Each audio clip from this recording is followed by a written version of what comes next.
الحمد لله وحده لا شريك له والصلاة والسلام على من لا نبي بعده أما بعد فأعوذ بالله من الشيطان الرجيم بسم الله الرحمن الرحيم محمد رسول الله صدق الله العظيم اللهم صل على محمد وعلى آل محمد كما صليت على إبراهيم وعلى آل إبراهيم إنك حميد مجيد اللهم بارك على محمد وعلى آل محمد كما باركت على إبراهيم وعلى آل إبراهيم إنك حميد مجيد۔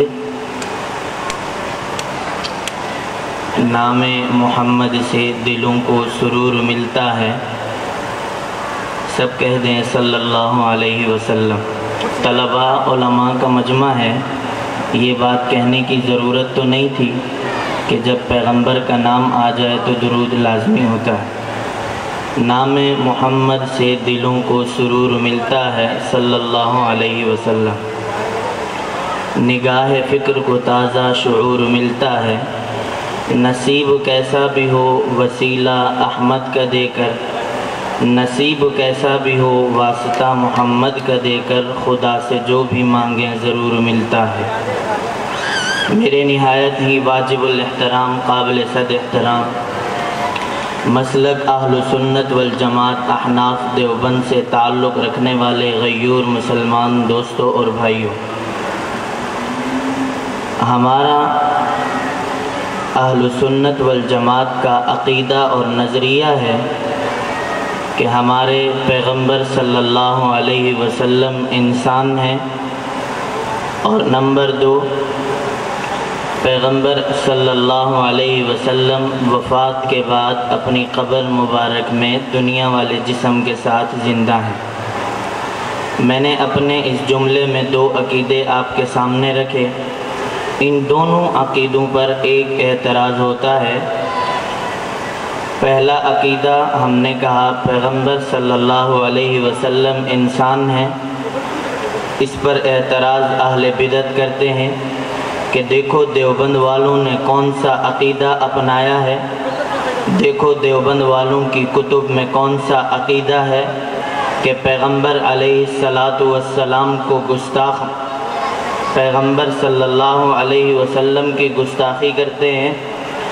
انہوں نے حضور علیہ السلام کے نور ہونے کا انکار کیا، انہوں نے حضور صلی اللہ علیہ وسلم کی بے ادبی کی۔ میں نے کہا نہیں، آپ نے اہل سنت والجماعت کا عقیدہ پورا مکمل پڑھا بھی نہیں، آپ نے اہل سنت والجماعت احناف دیوبند کا عقیدہ مکمل سنا بھی نہیں۔ اگر آپ دیوبند کی زبان سے اور دیوبند کی کتب سے ہمارے اس عقیدے کا مطالعہ کریں اور پورے عقیدے کو پڑھیں اور ہماری گفتگو کو پورا سنیں، پھر فیصلہ نکالیں۔ اگر ہماری گفتگو بھی سنیں، ہمارا پورا عقیدہ بھی سنیں، تو آپ کو اس عقیدے میں کسی قسم کا اعتراض نہیں ہو سکتا، آپ کو اس عقیدے میں کسی قسم کی پیغمبر کی گستاخی نظر نہیں آ سکتی، لیکن شرط یہ ہے کہ آپ کے دل میں حسد نہ ہو، آپ کے دل میں بغض نہ ہو، اور آپ کے دل میں ہر وقت کفر اور گستاخ کے فتوے لگانے والی زبان نہ ہو۔ آپ اپنی زبان کو روکیں اور اہل دیوبند کے سامنے آ کر بیٹھیں اور ہم سے سوال کریں، علماء سے سوال کریں، اہل دیوبند کے پاس آئیں اور یہ کہیں آپ نے یہ عقیدہ اور نظریہ اپنایا ہے، کس بنیاد پہ اپنایا ہے؟ ہم نے کہا دیوبندیت کی یہ خصوصیت ہے، الحمدللہ جو عقیدہ اور نظریہ رکھتے ہیں وہ پورے دلائل کے ساتھ پیش بھی کرتے ہیں۔ کہنے لگا مولانا صاحب اس پر دلیل کیا ہے؟ میں نے کہا اب ذرا توجہ رکھنا، ہمارا عقیدہ ہے کہ انسان پیغمبر علیہ السلام بھی ہیں اور عام امتی بھی انسان ہے۔ انہوں نے دیکھا انہوں نے کہا کہ دیکھو یہ بہت بڑے مشرک ہو گئے، انہوں نے اللہ کے نبی کو اور عام امتی کو انسان ہونے میں برابر مان لیا، یہ پیغمبر کا ادب نہیں رکھتے۔ میں نے کہا نا، عام امتی بھی انسان، پیغمبر صلی اللہ علیہ وسلم بھی انسان ہے۔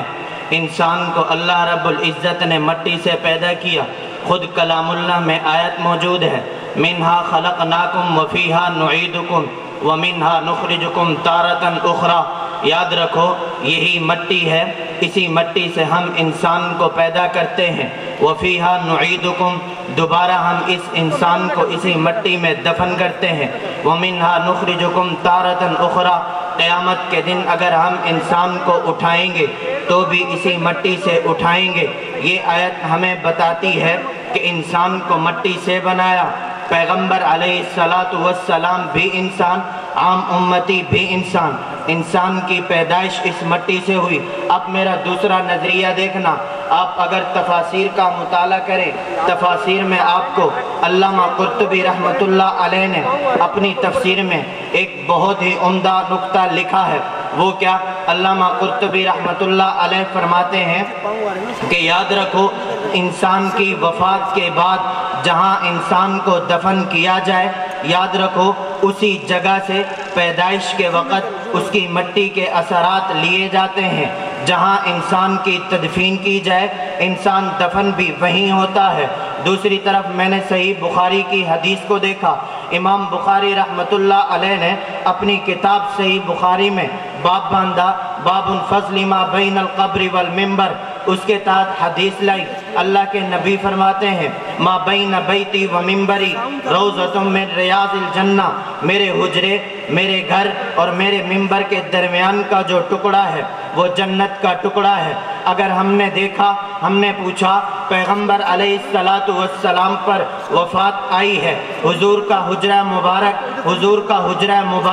جو امی عائشہ کا گھر تھا وہ حضور علیہ السلام کی روضہ اقدس قبر مبارک بنا ہے، حضور علیہ السلام کو وہیں پر مدفون کیا گیا ہے۔ اگر اس روایت کو دیکھیں، اس روایت سے ہمیں پتہ چل گیا پیغمبر علیہ السلام کو جنت کے ٹکڑے میں رکھا گیا۔ کیوں؟ حدیث نے کہا ما بین بیتی و منبری، بیت اور منبر کے درمیان کا جو ٹکڑا ہے وہ جنت کا ٹکڑا ہے۔ اللہ کے پاک پیغمبر دفن بھی، پیغمبر کا روضہ مبارک بھی اسی ٹکڑے میں ہوا۔ اب دوسری طرف دیکھنا، ہم نے کہا علامہ قرطبی رحمۃ اللہ علیہ نے فرمایا جہاں سے انسان کی پیدائش کے وقت مٹی لی جاتی ہے اس کی تدفین بھی وہیں ہوتی ہے۔ ہم نے پیغمبر کے جسم کو دیکھا، پیغمبر کا جسم وفات کے بعد جنت کے ٹکڑے میں گیا ہے، پیغمبر کا جسم وفات کے بعد جہاں موجود ہے وہ حدیث ہمیں بتاتی ہے یہ جنت کا ٹکڑا ہے۔ تو میں نے کہا اب بات سمجھ آ جانی چاہیے، عام امتی بھی انسان، پیغمبر بھی انسان، میرے اور آپ کی پیدائش جس مٹی سے ہوئی وہ جنت والی مٹی نہیں، میرے اور آپ کی پیدائش جس مٹی سے ہوئی وہ زمین والی مٹی ہے۔ ہمارے پیغمبر کی پیدائش وہ عام مٹی سے نہیں، وہ جنت والی مٹی سے ہوئی ہے۔ ہم پیغمبر کو انسان بھی مانتے ہیں، ہم پیغمبر کو جنتی جسم والا بھی مانتے ہیں۔ اسی وجہ سے میں نے پہلے کہا آپ دیوبند کا عقیدہ سنو گے آپ کو اس میں پیغمبر کا ادب بھی نظر آئے گا، آپ دیوبند کی پوری گفتگو سنو گے آپ کو پیغمبر کی رفعت بھی نظر آئے گی، آپ ہمارا پورا نظریہ سنو گے آپ کو کسی قسم کی گستاخی نہیں آ سکتی۔ میں نے کہا عام امتی بھی مٹی سے بنا، پیغمبر علیہ السلام کا وجود بھی مٹی سے بنا۔ ایک مٹی وہ ہے جس سے میرا اور آپ کا وجود بنا، ایک مٹی وہ ہے جس سے پیغمبر کا جسم بنا۔ میرے اور آپ کی مٹی کو زمین والی مٹی کہتے ہیں، پیغمبر کا وجود جس مٹی سے بنا اسے جنت والی مٹی کہتے ہیں۔ میرا ایک نظریہ، ادھر سے سوال اٹھا، اس گفتگو کو میں آگے پھر چھیڑوں گا، بیچ میں سوال آیا دیوبند والوں کو دیکھو انہوں نے کون سا عقیدہ اپنایا۔ میں نے کہا کون سا نظریہ ہے، ذرا آپ دیوبند کے سامنے پیش تو کرو، اگر دلیل نہ آئے تو پھر کہنے لگے پیغمبر علیہ السلام کو بھی وفات کے بعد اپنے روضہ مبارک میں زندہ مانتے ہیں۔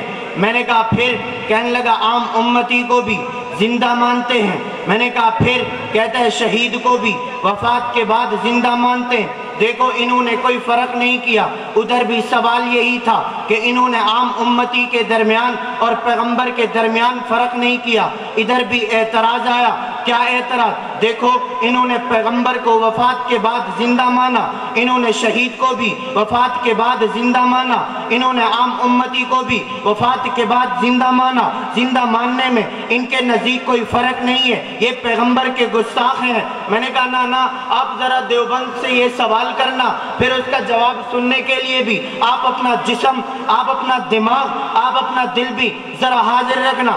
کہنے لگا مولانا صاحب ذرا یہ بات سمجھا دیجئے، آپ کیوں ان میں فرق نہیں کرتے؟ ہمارا نظریہ تو وہ ہے، ہم فرق کرتے ہیں۔ میں نے کہا نا آپ پوری بات سنو، اس بات کو سمجھنے کے لیے محتمم دارالعلوم دیوبند کا حوالہ میں پیش کرنے لگا ہوں۔ میں اپنے اکابر کی بات کرتا ہوں کیونکہ میں اکابر علماء دیوبند کا نام لیوا ہوں، میں جن علماء دیوبند کے نام پر روٹی کھاتا ہوں، میں جن علماء دیوبند کے نام پر امامت کی تنخواہ لیتا ہوں، میں جن علماء دیوبند کے نام پر اپنی زندگی گزارتا ہوں، میں کبھی ان کے ساتھ گستاخی کا معاملہ نہیں پیش کر سکتا، میں کبھی ان کی کسی قسم کی بے ادبی نہیں کر سکتا، میں تو ان کے علوم کا ناقل ہوں۔ کہنے لگا یہ بات سمجھا دیجئے۔ میں نے کہا پھر آئیے قاری طیب قاسمی رحمت اللہ علیہ کے دروازے پر ہم ان سے پوچھتے ہیں۔ وہ فرماتے ہیں عام امتی بھی زندہ، نبی بھی زندہ، شہید بھی زندہ، لیکن تینوں کی زندگیوں میں فرق ہے۔ اس سوال سے پہلے میں آپ کو ایک مثال سمجھا دوں۔ آپ کے گھر میں 3 قسم کے مہمان آئے۔ ایک مہمان آیا، آپ نے اپنے بیٹے سے کہا بیٹا یہ مہمان آیا ہے، گرمی کا موسم ہے، برآمدے میں آپ اس کے لیے چارپائی رکھ دو، اور کمرے کے اندر جو پنکھا چل رہا ہے، اس کمرے کے اندر جو پنکھا چل رہا ہے اس کے رخ کو آپ باہر اس برآمدے میں چارپائی کی طرف کر دو، اور کمرے کے دروازے اور کھڑکیوں کو کھول دو تاکہ اندر سے ہوا وہ اس مہمان کو آتی رہے۔ دوسرا آپ کے پاس مہمان آیا، گرمی کا موسم تھا، آپ اسے باہر نہیں بٹھا سکتے، آپ نے اپنے بیٹے سے کہا بیٹا آپ نے اب یوں کرنا ہے، مہمان کو کمرے میں بٹھا دو اور کمرے کا پنکھا کھول دو تاکہ مہمان کو کسی قسم کی گرمی نہ لگے۔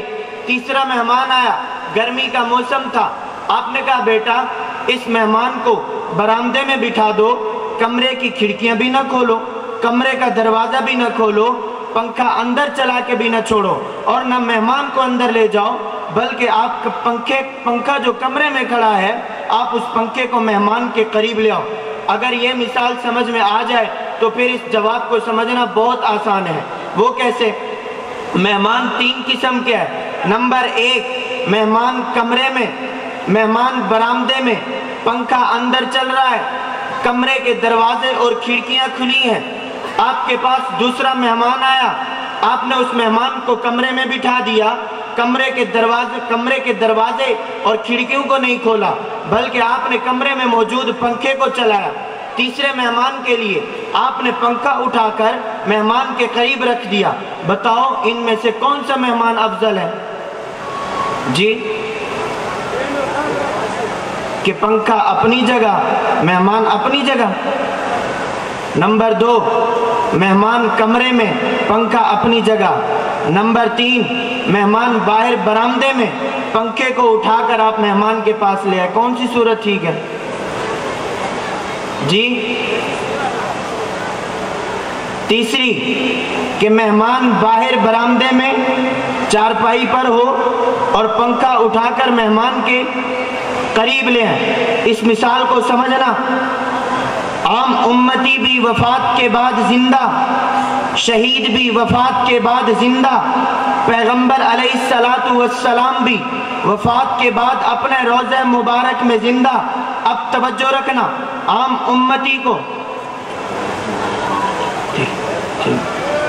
عام امتی بھی زندہ، عام امتی بھی زندہ۔ ہم نے عام امتی کو زندہ اس حد تک مانا، حدیث پاک میں موجود ہے جب مردہ قبر میں چلا جائے فرشتوں کو حکم ہوتا ہے البسوا لہ من الجنہ وافرشوا لہ من الجنہ وافتحوا لہ بابا الی الجنہ فیأتیہ من طیبہا وروحہا کہ آپ مردے کو قبر مبارک مردہ قبر میں موجود ہو، فرشتوں کو حکم ہوتا ہے اس کے لیے جنت کا لباس بچھا دو، اس کے لیے وَفْرِشُوا لَهُ مِنَ الْجَنَّةِ، اس کے لیے آپ جنت کا بستر بچھا دو اور اس کو جنت کا لباس پہنا دو۔ اور تیسرا کام، آپ جنت کے کھڑکیوں اور دروازوں کو کھول دو تاکہ جنت کی ہوائیں وہ اس کی قبر میں آتی رہیں۔ دوسرا، شہید بھی زندہ، شہید کی مثال دوسرے مہمان کی طرح ہے کہ آپ نے شہید کو، آپ پیغمبر علیہ السلام شہید کو، آپ نے شہید کی حیات اس طرح مانی، مہمان جس طرح آپ نے کمرے میں بٹھا دیا۔